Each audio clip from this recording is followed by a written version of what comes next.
yang keluar. Kan kalian tahu tulang belakang kalian kan nutup semua ya, keras semua. Tapi pada spina bifida ada bagian yang lembek, di mana bagian yang lembek itu tulang belakangnya nggak nyatu. Jadi ada bolong, ada defek. Ya, itu yang kita sebut dengan spina bifida. Nah, spina bifida ini gejalanya bervariasi, ya kan? Mulai dari yang ringan sampai yang berat. Nanti kalian akan ketemu apa aja gejalanya.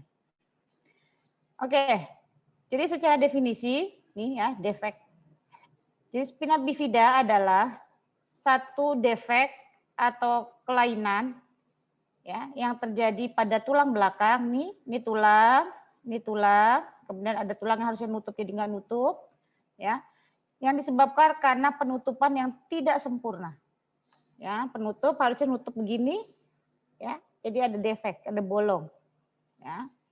Ya, penutupan yang tidak sempurna dari tulang belakang dan membran di sekitar tulang belakang ya yang menyebabkan spinal cord atau medula spinalis ini terdorong keluar atau kita sebut neural tube defect atau NTD. Ya. Simptomnya atau gejalanya bervariasi dari yang ringan sampai yang berat. Ya. Pada spina bifida bisa mempengaruhi fisik dan intelektual, ya, di mana insidensnya 1/1000 kelahiran, lumayan banyak, ya. Kemarin sindrom Down apa? Sindrom Down kemarin 1/5000, ya. Ini pada spina bifida lebih banyak lagi 1/1000, ya, lumayan banyak 1/1000 kelahiran. Oke. Kita akan belajar gimana sih sampai terjadi spina bifida. Ya. Jadi kan tadi kan penyebabnya karena penutupan yang tidak sempurna. Berarti ada satu kondisi di mana ada penyebab nutupnya tidak sempurna. Secara fisiologis ya, pada minggu keempat pada intrauterin ya, intrauterin di masa minggu keempat setelah ovum dan sperma nyatu ya, minggu keempat di mana neural groove ya, terbentuk neural groove ya, neural groove nanti kalian akan lihat neural groove terbentuk terjadi 3 lapisan, ektoderm, mesoderm, endoderm ya. Nah, nanti yang bagian atas itu nanti akan nutup ke atas begini. Kan ada 3 lapisan, 1 2 3. Yang bagian atas nanti akan nutup ke atas, bagian bawah nutup ke bawah. Yang bagian atas jadi tulang belakang, bagian bawah jadi perut, usus dan perut dan organ-organ interna, bagian tengah ini nanti jadi kulit. Jadi tulang ya. Oke. Pada minggu ke-6 ya, jadi pada minggu ke-4 atau hari ke-6 gestasi intrauterin, maka si neural tube ini akan menutup. Nanti dia akan menjadi sistem saraf pusat nih ya. Kalau misalnya pada minggu keempat tidak terjadi penutupan yang sempurna, maka akan terjadi defek seperti ini nih, ya, seperti ini. Oke, ini tadi saya bilang, ya. Pada proses kehamilan, ya, akan terjadi proses penutupan dari neural tube. Sebelum menutup terjadi pembentukan yang namanya neural groove, ya. Jadi ini nutup. Dia akan belok ke atas, yang bagian paling atas, yang bawah akan bengkok ke bawah. Nah, di sini, kemudian nanti dia akan membengkok, kemudian dia akan memfold, melipat, ya.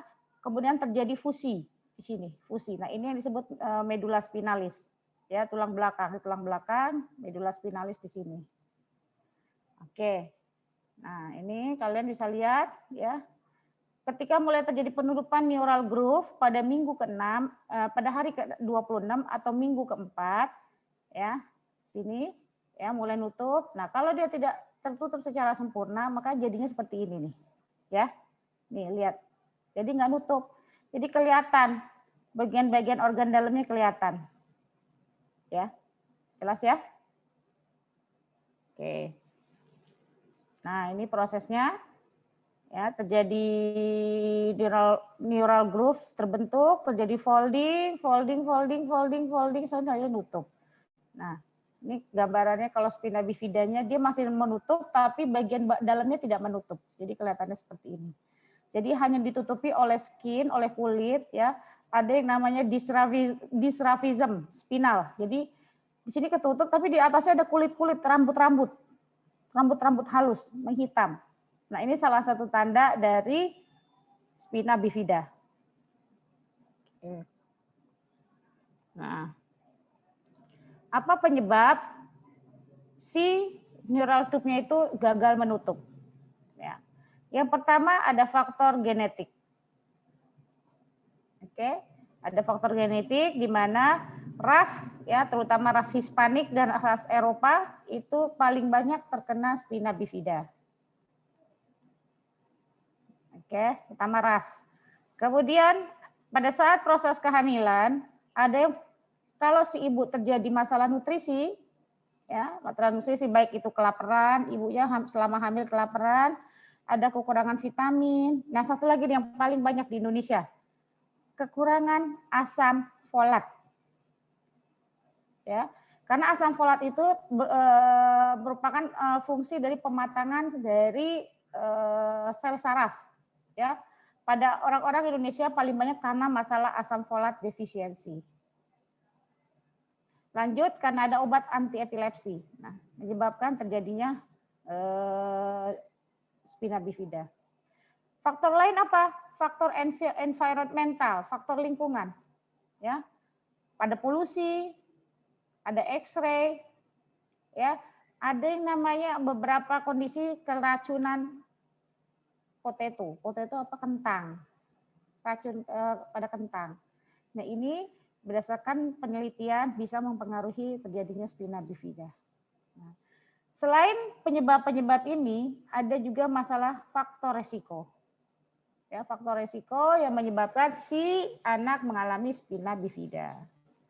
Apa aja faktor resikonya? Yang pertama, ibunya mengalami diabetes atau maternal diabetes.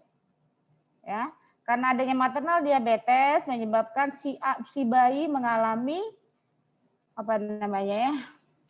Keterlambatan dalam pematangan sel saraf. Ya, sehingga terjadi kegagalan penutupan dari neural tube. Yang kedua, obesitas. Prosesnya hampir sama dengan maternal diabetes. Atau ada resiko di mana si ibu sebelumnya hamil dengan anak yang mengalami spina bifida. Sehingga anak berikutnya mempunyai resiko mengalami spina bifida berikutnya. Gitu ya, jelas ya? Jadi faktor resikonya itu banyak. Ya, faktor resiko selain genetik, nutrisi, environment, sama ada resiko faktor resiko. Nah, apa yang terjadi pada fusi yang gagal? Nih, tadi kan saya bilang yang bagian luar nanti bagian atas akan melipat membentuk tulang punggung, ya. Nah, ya kalau yang bagian atas nih kaudal nanti jadi kepala. Jadi nutupnya tuh kayak tahu nggak kayak tabung? Nutup gitu ya. Nutup ini lempengan. Kemudian yang paling atas nutup, yang paling ujung jadi kepala, yang paling belakang jadi anus. Ya, nutup di kepala jadi di kepala nih ya, yang bagian atas jadi kepala, nih yang bagian atas jadi kepala, yang bagian bawah jadi anus. Ya, tulang belakang kan dari kepala sampai sakral kan, sampai anus ya. Jelas ya? Oke. Nah, kalau yang di kepala ini tidak nutup, maka nanti jadi anencefali. Kalian pernah tahu ada anak yang lahir tanpa batok kepala? Itu salah satu dari spina bifida, atau di bawah nih kayak gini spina bifida. Mulai dari okulta sampai meningokel. Ya. Nih, tergantung nanti defeknya ada di mana, ada di kepala, ada di sini di leher, ada di punggung atas, punggung bawah, ada di sakral, ya. Oke. Mayoritas ada di lumbosacral region di sini. Ya. Alhamdulillah. Oke, kita lanjut. Nah. Alhamdulillah ya Allah. Oke. Apa aja spina bifida yang ada ya? Pertama yang paling ringan adalah okult atau okulta. Ya, sesuai dengan namanya okulta, dia nggak kelihatan, unnoticed. Ya, unnoticed. Kemudian seringkali secara insidental ditemukan pada pemeriksaan radiografi. Ya, jadi di ronsen, ini anak ada keluhan kakinya kok CTEV, ya, kemudian di ronsen ternyata ada spina bifida. Ya, yang terjadi adalah satu atau lebih dari tulangnya secara tidak komplit, tidak menutup. Ya, di sini kalian lihat 1, 2, di sini hilang nih. Nih ya, lihat nggak? Ini 1, 2. Di sini hilang tulangnya, prosesus spinosusnya. Ya, salah, prosesus transversus. Ini 1, 2, nih kalian lihat nih.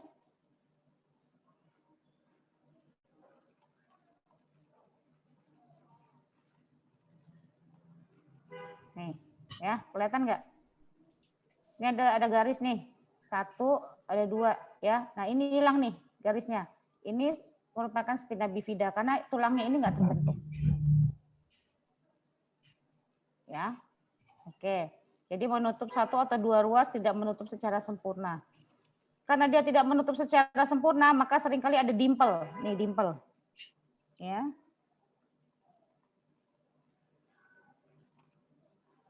Nih, ya, ada dimple. Nih.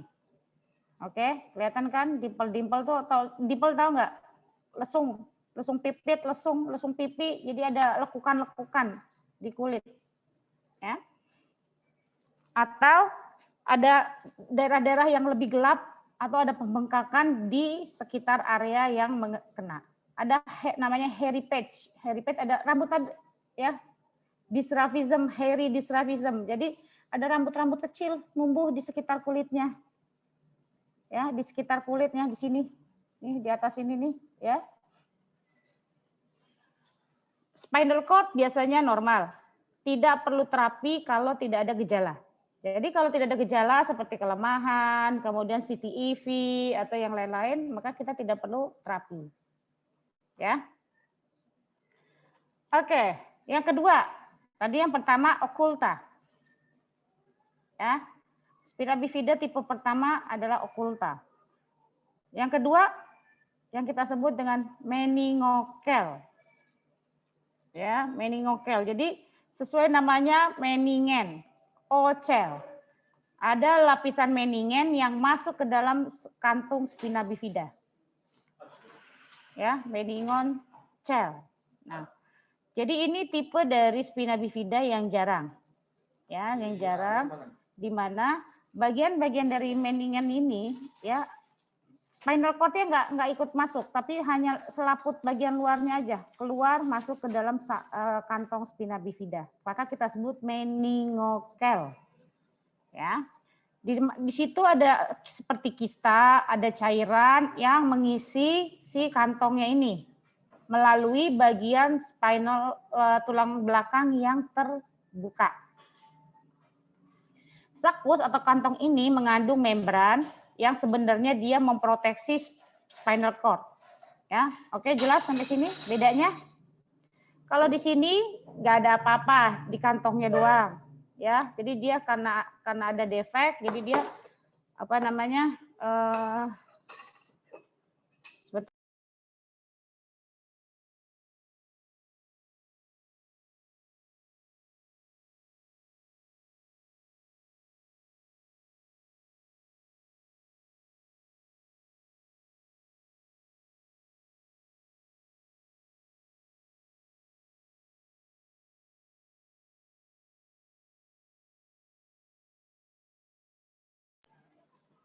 Oke, kita lanjut. Ya. Jadi pada okulta ya, dia tidak ada apa-apa di dalam kantongnya tadi ya, sudah ada kantong tapi tidak ada apa-apa di dalamnya. Pada meningokel ya, pada meningokel yang masuk adalah selaput meningen. Apa itu selaput meningen? Selaput meningen ada selaput yang melapisi dari spinal cord. Jadi medula spinalis, satu urutan medula spinalis di luarnya ada selaput namanya meningen. Ya, pada meningokel, meningennya itu yang masuk ke dalam kantong spina bifida. Ya, jelas sampai sini? Nah, ada lagi yang ketiga, mielomeningokel. Beda nggak? Ini nggak ada apa-apa nih ya. Di sini nggak ada apa. Pada mielomeningokel, si spinal cord-nya masuk ke dalam kantong meningen, kantong spina bifidanya. Nih lihat, sampai masuk ke dalam. Ya, makanya namanya myelomeningokel. Seringkali ini nggak ada selaputnya nih, kebuka. Ya, kalau ini masih ada selaputnya nih, masih ada kulitnya. Ya, masih ada kulitnya. Kayak tadi yang kalian lihat gambar ini. Mana? Nih, ini nggak ada kulitnya nih. Jadi kelihatan seperti ini. Ya. Oke. Nih, seperti ini ya. Nih, ini myelomeningokel. Oke, keluar dia. Nah, kalau ini seringkali masih ada kulit, kadang-kadang juga tidak ada kulit, ya. Merupakan tipe spina bifida yang berat, di mana karena adanya gap ini, lubangnya ini menyebabkan adanya protrusi dari meningen, spinal cord dan spinal nerve root sampai keluar. Kalau ada protrusi, ya, kalau ada protrusi berarti ada tarikan, ya, sehingga biasanya gejalanya berat. Ya, ada paralyze, ya, kemudian kakinya seringkali CTV-nya berat gitu. Ya, oke, jelas ya? Keluhannya paling berat pada myelomeningokel. Nah, ini salah satu tipe dari myelomeningokel, tapi namanya myeloskisis, jadi anencefali. The most severe dari spina bifida. Dia tidak terjadi penutupan pada tulang tengkorak. Ya, sehingga ekspos ini otaknya. Ya, ini yang paling parah. Ya. Insidensinya meningkat dari 1/1000 menjadi 40 sampai 50 per 1000. Banyak sekali. Ini penyebabnya ini karena kekurangan apa tadi di Indonesia? Asam folat. Asam folat. Ya.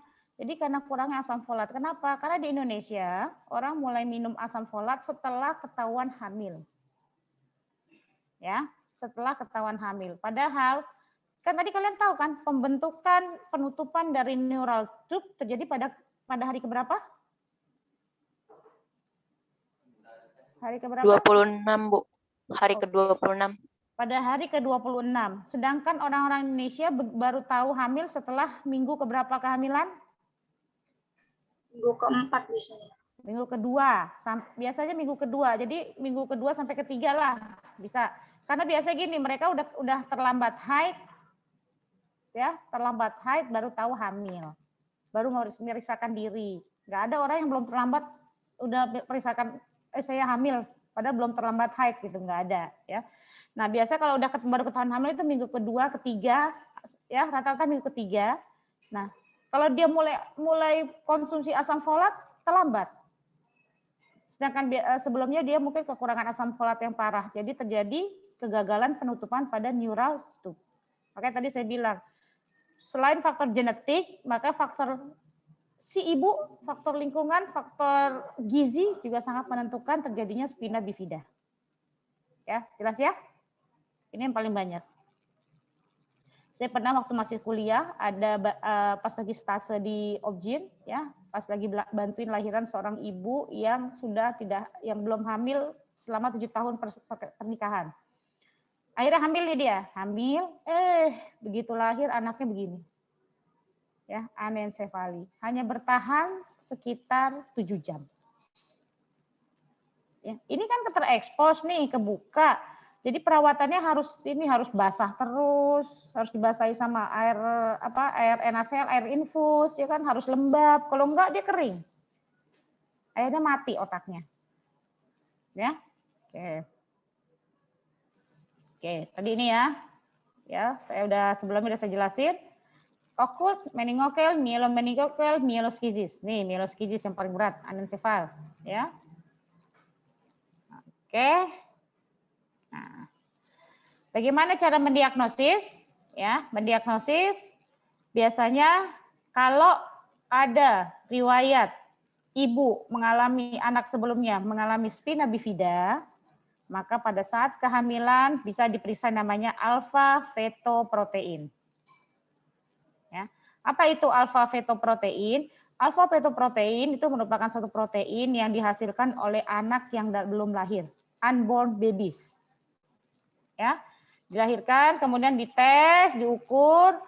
Jika terjadi kenaikan alfa fetoprotein yang sangat tinggi pada bayi, pada plasentanya, pada ibu si anak, maka itu cenderung si anak mengalami spina bifida.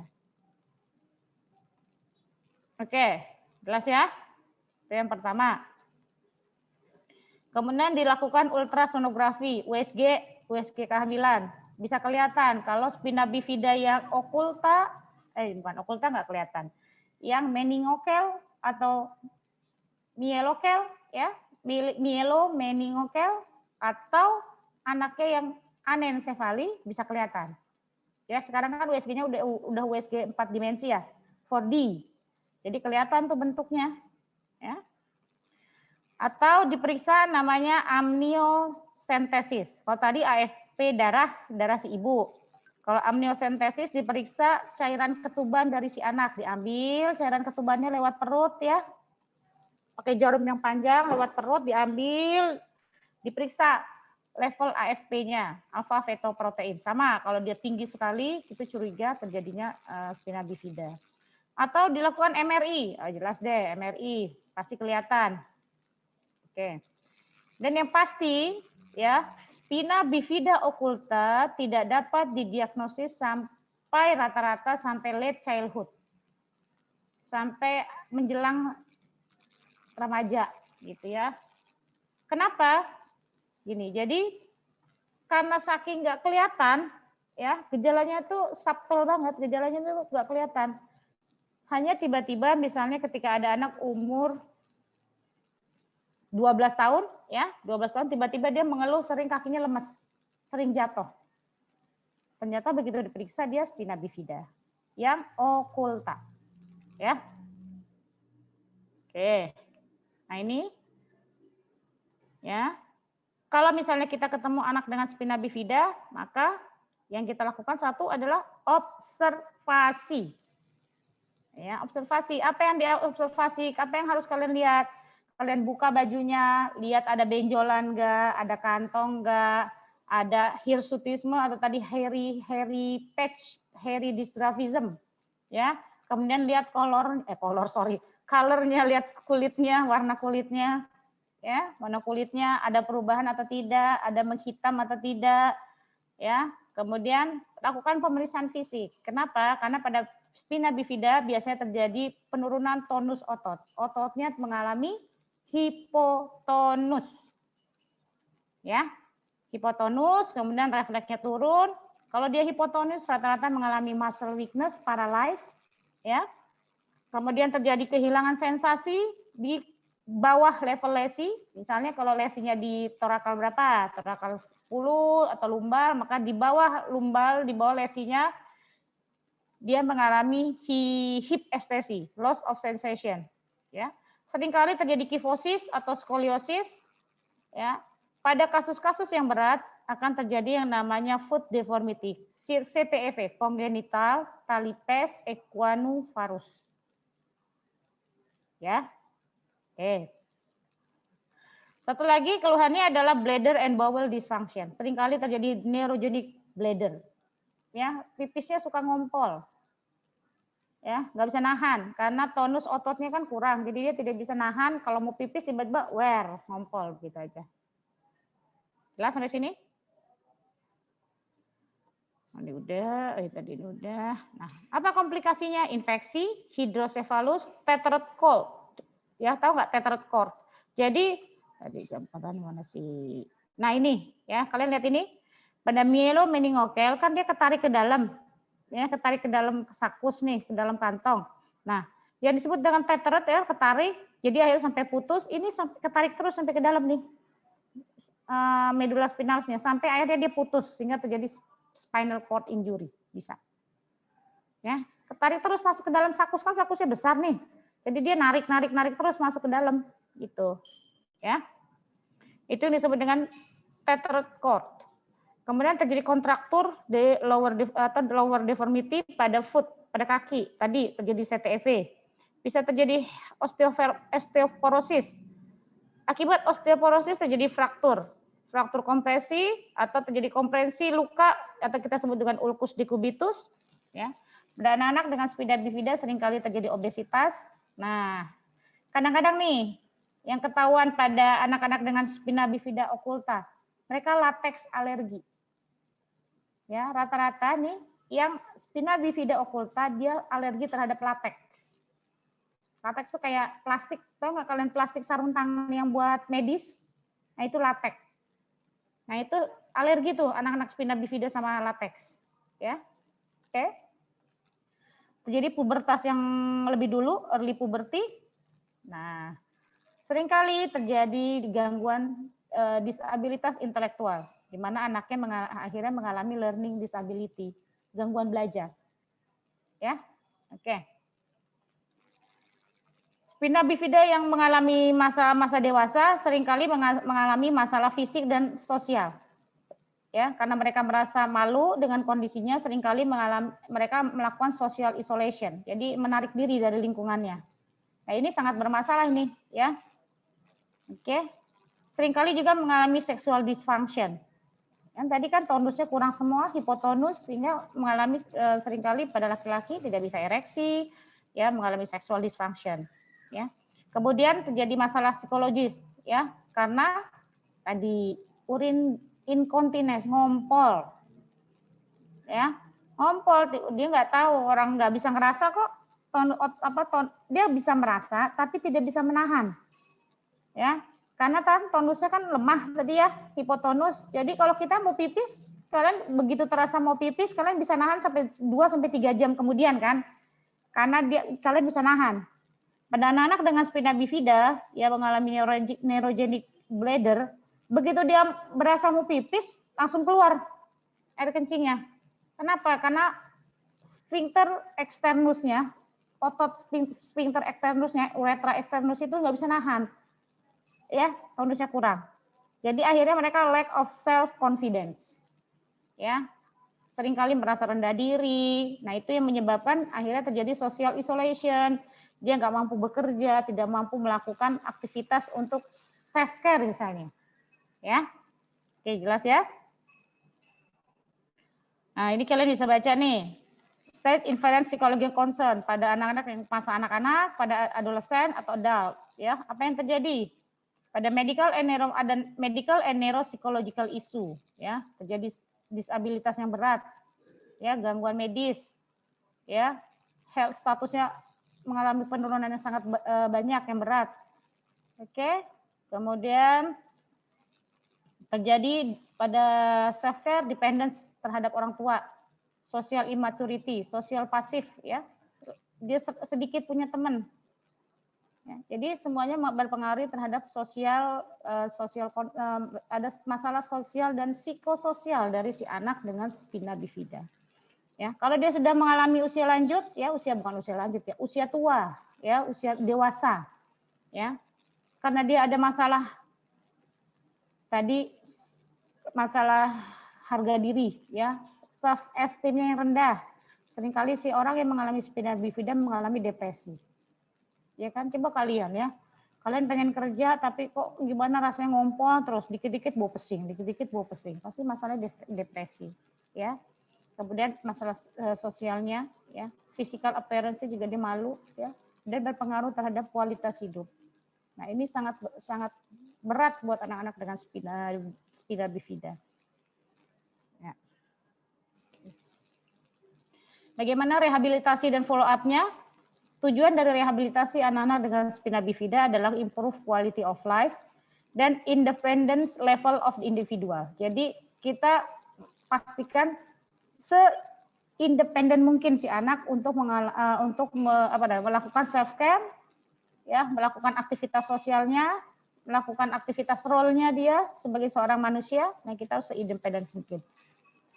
Kapan dimulai? Dimulai dari neonatal period, ya, sampai seumur hidup. Kerjaannya banyak ya. Oke. Bekerja secara teamwork, regular medical check up, ya. Dan kita dalam menangani anak-anak dengan spina bifida, kita targetnya adalah functional ability. Ya.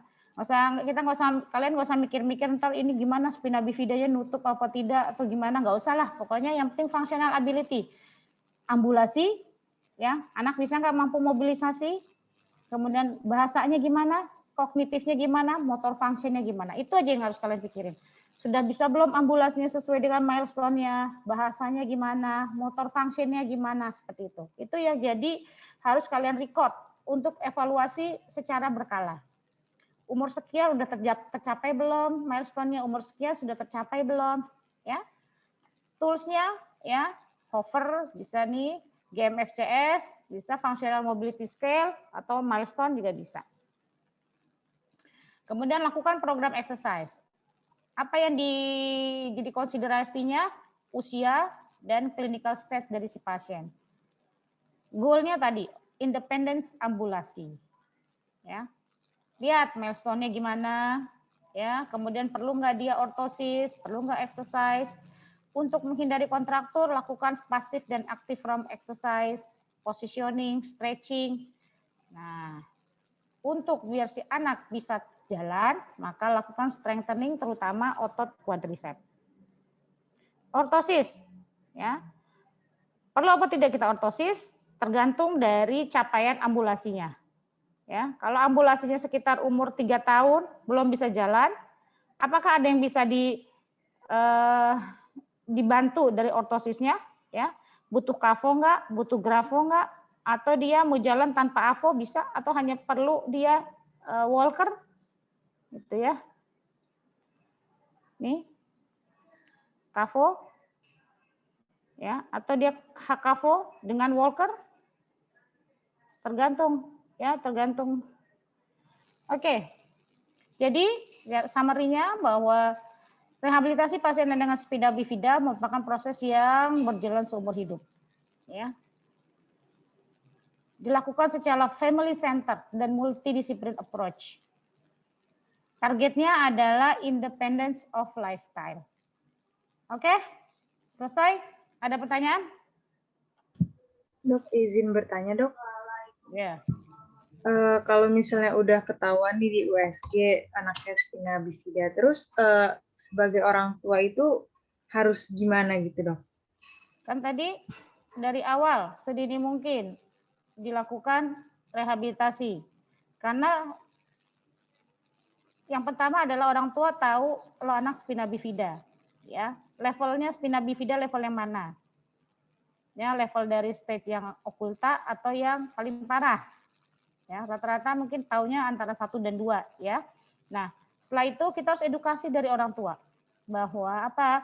Pada anak-anak spina bifida nanti yang terjadi adalah A, B, C, D gitu ya. Ini pertama orang tua harus tahu dulu nih kalau kayak gini. Kadang-kadang gini, yang agak sulit dilakukan tata laksana itu justru orang tua. Karena orang tua masih denial terhadap kondisi si anak gitu ya. Ya, anaknya udah jelas-jelas spina bifida, tapi mereka merasa bahwa anak saya normal kok, anak saya normal, terutama yang okulta ya. Kan nggak kelihatan tuh okulta, yang cuman kelihatan rambut-rambut tipis gitu, kan nggak kelihatan. Makanya dia seringkali orang tua tuh denial. Maka yang pertama adalah orang tua dulu yang harus diedukasi sampai mengerti. Ya, kalau orang tua sudah mengerti, maka lakukan rehabilitasi pada si anak. Targetnya, goalnya adalah independence. Bahwa si anak mampu melakukan mandiri, self-care mandiri. Nah itu. Ya, nanti dilihat lagi tergantung pada tiap periode si anak. Ya, pada umur 4 tahun, 2 tahun lah ya. 2 tahun si anak udah bisa jalan belum? Oh ternyata belum bisa jalan. Nah, kita harus evaluasi kenapa dia belum bisa jalan. Terapi sudah, ototnya gimana? Ototnya sudah bagus. Kedua dia ternyata nggak bisa jalan, ada CTEV ya, mungkin perlu ortosis ya, kita berikan ortosis gitu ya. Jelas? Jelas, Dok. Terima kasih, Dok. Oke, ada lagi pertanyaan? Kalau misalnya yang spina bifida ini ada nggak kira-kira rentang umurnya berapa sampai berapa tahun gitu? Hidup? Iya, hidupnya. Kalau dia yang anencefali, biasanya dalam 1 tahun itu yang paling berat, paling cepat masa hidupnya ya. karena kan dia lebih berat ya. Nah, kalau yang lain tergantung dari tata laksananya. Tuh, ya. Pada okulta ya bisa sampai tua. Kalau nggak ada kan tadi nggak ada keluhan, kalau nggak ada keluhan nggak perlu diterapi. Ya. Kalau yang myelomeningokel, kalau dia nggak diterapi, ada tether cord, ketarik, akan lebih cepat gitu. Jadi tergantung dari tergantung dari tata laksana yang kita berikan pada spina bifida. Masih dong. Oke, ada lagi?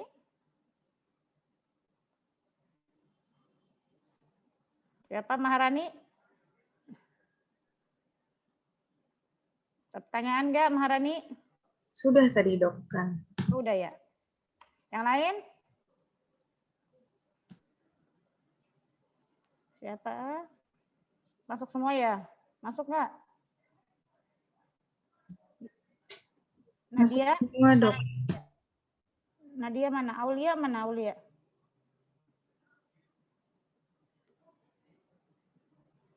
Ini nggak ada yang nggak ada videonya. Nadia, Aulia. Yang nggak ada videonya ya. Kemana ini? Nadia dan Aulia. Suaranya juga nggak ada nih. Biasanya kalau yang nggak ada. Nadia sedang ke toilet dok Nadia. Oh, Aulia? Ada Bu. Cuma Bu jaringannya. Kenapa? Jaringannya susah Bu. Jaringannya susah. Ya saya juga kurang enak badan jadi nggak on cam. Oke, nggak ada pertanyaan ya? Minggu depan ujian. UTS-nya via apa ya dok nanti? Google Classroom. Classroom-nya. Oke baik dok.